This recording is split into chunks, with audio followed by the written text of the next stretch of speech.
Okay, in problem 5, in this situation, we don't have the graph of the function.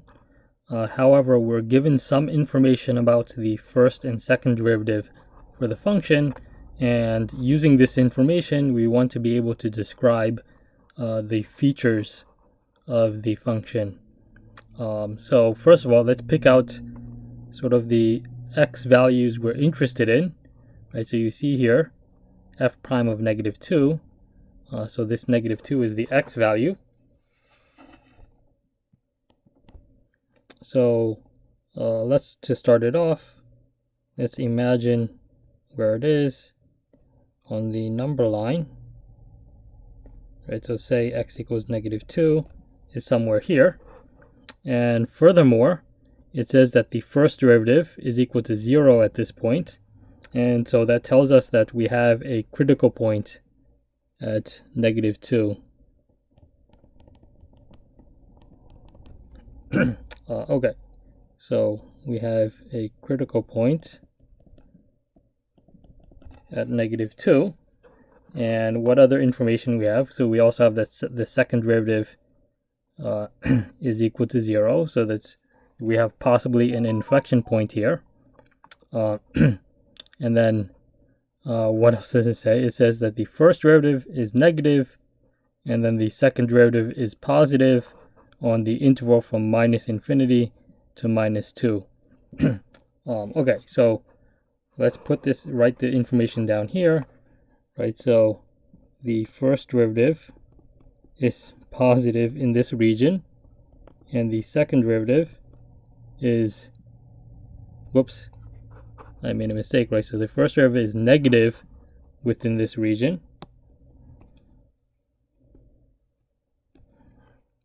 And the second derivative is positive within this region. And then from the interval from -2 to infinity, so that's this region here, we have that the first derivative is negative and the second derivative is also negative.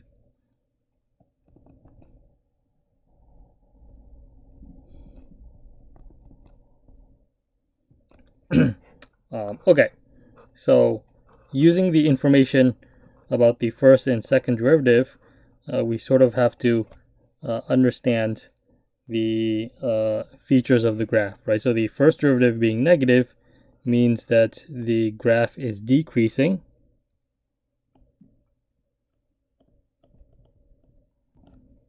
And the second derivative being positive means it's concave up.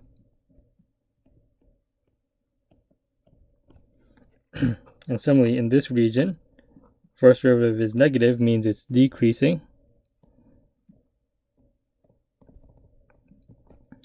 And second derivative being negative means it's concave down.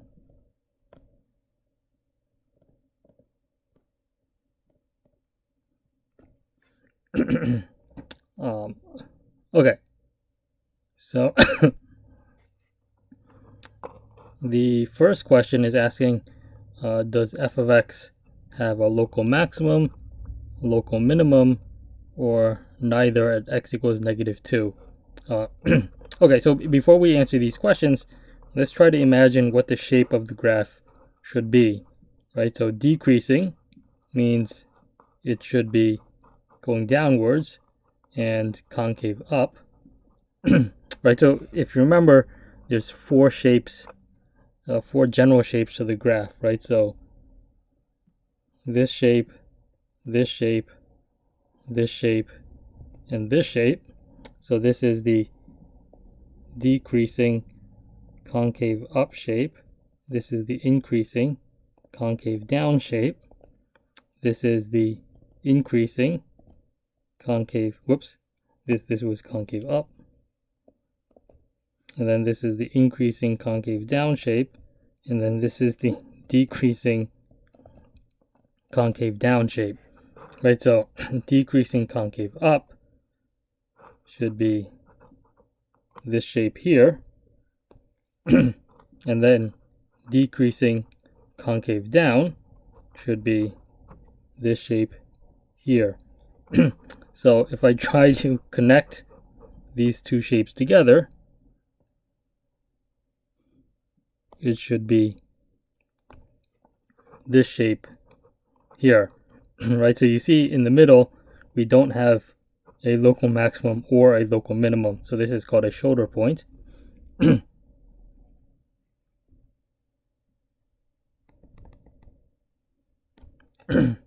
So we have neither, right? Because the graph decreases through all the way through the point.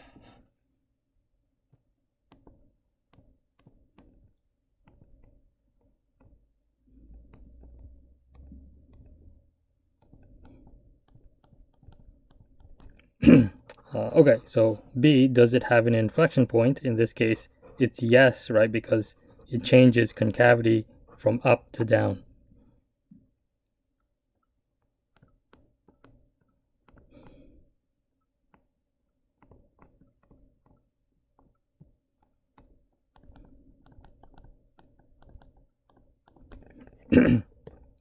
And then finally, sketch a graph of the function that has the described features.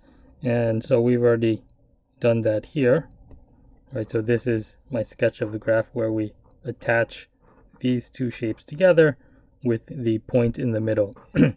Okay, so in this problem, again, the idea is to take the information about the first and the second derivative and try to understand the various features according to these shapes here.